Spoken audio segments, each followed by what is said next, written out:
Yo, nagpintas ti utong da Jor, ti ligid ti irigasyon, igid dalan. Tani Jo, guys. Wow.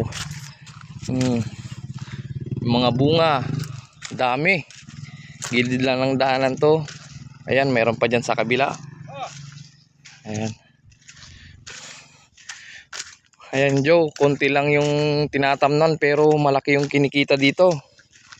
Ayan. Ayos. Basta sipagan lang natin. Ayan yung may-ari pala oh.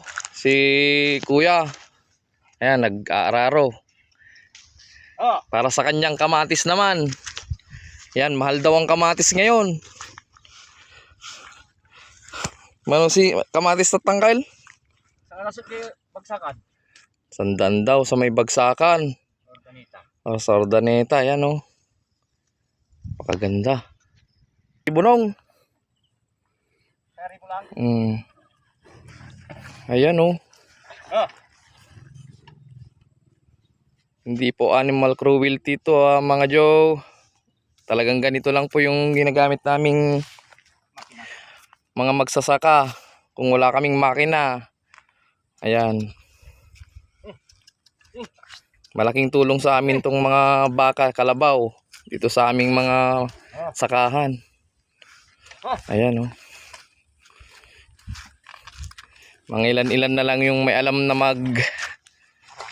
maneho ng ganito. Araro. Ayan. Ito si Uncle, kuwan na yan. The legend. Oh, the legend daw. Ayan. Ang ganda rin ng kanyang kamatis oh. Makita nyo naman oh. Dami. Yung mga kamatis oh. Oh.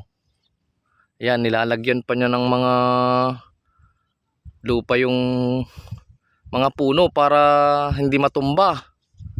Ayan, napakahusay. Ayos. Kung ganito lahat ng farmers, maganda. Din sana kumita naman tayo mga farmers, hindi lang yung mga traders. Mga farmers ang naghihirap. Traders naman ang mga kumikita. Ayan. Guys, so nga pala, ang kamatis niya is ilang hilera to. Ayan o. 1, 2, 3, 4, 5, 6, 7, 8, 9, 10, 11. Mga 15 hilera. Ayan, nakita nyo naman o. Ganda. Maganda yung kamatisan nila. Sa kanya rin yung ayan, sa may irrigation na sitaw, ampalaya. Ayan. Paka the best. Ayos. Hey, happy farming.